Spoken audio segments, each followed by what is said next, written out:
परमेश्वर का पवित्र वचन। लूका अध्याय 14। फिर वह सबत के दिन फरीसियों के सरदारों में से किसी के घर रोटी खाने गया और वे उसकी घात में थे। वहाँ एक मनुष्य उसके सामने था जिसे जलंधर का रोग था। इस पर यीशु ने व्यवस्थापकों और फरीसियों से कहा, क्या सबत के दिन अच्छा करना उचित है या नहीं? परंतु वे चुपचाप रहे। तब उसने उसे छूकर चंगा किया और जाने दिया और उनसे कहा, तुम में से ऐसा कौन है जिसका गधा या बैल कुएं में गिर जाए और वह सबत के दिन उसे तुरंत बाहर न निकाले? वे इन बातों का कुछ उत्तर न दे सके।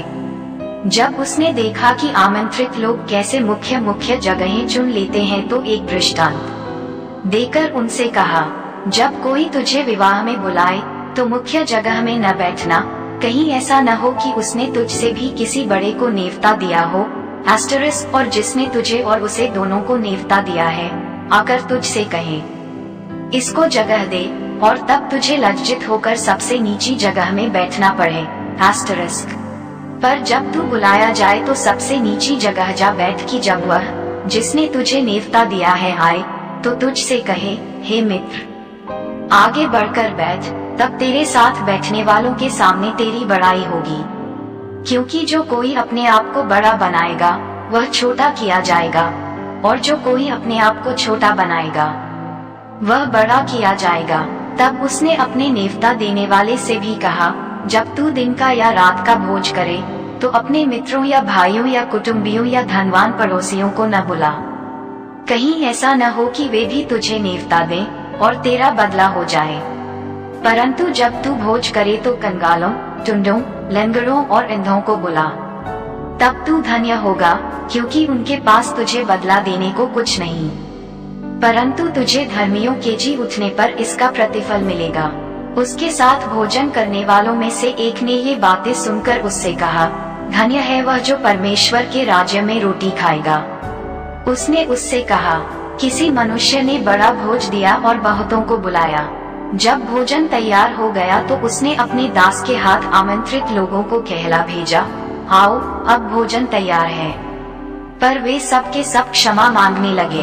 पहले ने उससे कहा, मैंने खेत मोल लिया है और अवश्य है कि उसे देखूं। मैं तुझसे विनती करता हूँ, मुझे क्षमा कर दे।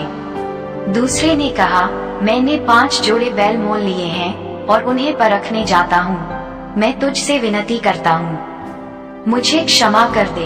एक और ने कहा, मैंने विवाह किया है, इसलिए मैं नहीं आ सकता। उस दास ने आकर अपने स्वामी को ये बातें कह सुनाई। तब घर के स्वामी ने क्रोध में आकर अपने दास से कहा, नगर के बाजारों और गलियों में तुरंत जाकर कंगालों, टुंडों, लंगड़ों और अंधों को यहाँ ले आओ। दास ने फिर कहा, हे स्वामी, जैसा तूने कहा था वैसा ही किया गया है, और फिर भी जगह है। स्वामी ने दास से कहा, सड़कों पर और बाड़ों की ओर जा और लोगों को विवश करके ले आ, ताकि मेरा घर भर जाए।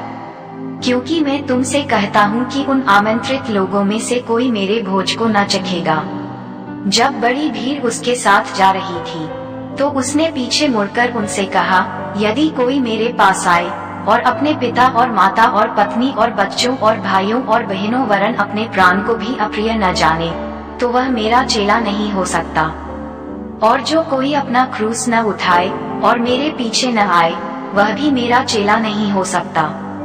तुम में से कौन है जो घर बनाना चाहता हो और पहले बैठकर खर्च न जोड़े कि पूरा करने की सामर्थ्य मेरे पास है कि नहीं? कहीं ऐसा न हो कि जब वह नींव डालने पर तैयार न कर सके तो सब देखने वाले ये कहकर उसे ठट्ठों में उड़ाने लगे, यह मनुष्य बनाने तो लगा पर तैयार न कर सका। या कौन ऐसा राजा है जो दूसरे राजा से युद्ध करने जाता हो और पहले बैठकर विचार न कर ले कि जो 20,000 लेकर मुझ पर चढ़ा आता है, क्या मैं 10,000 लेकर उसका सामना कर सकता हूँ या नहीं? नहीं तो उसके दूर रहते ही वह दूतों को भेजकर मिलाप करना चाहेगा। इसी रीति से तुम में से जो कोई अपना सब कुछ त्याग न दे, वह मेरा चेला नहीं हो सकता। नमक तो अच्छा है, परंतु यदि नमक का स्वाद बिगड़ जाए तो वह किस वस्तु से नमकीन किया जाएगा? वह न तो भूमि के और न खाद के लिए काम में आता है, उसे तो लोग बाहर फेंक देते हैं। जिसके सुनने के कान हो वह सुन ले। परमेश्वर आपको वचन से आशीष दे। हमारी तरफ से आप सब मसीह भाइयों को जय मसीह की।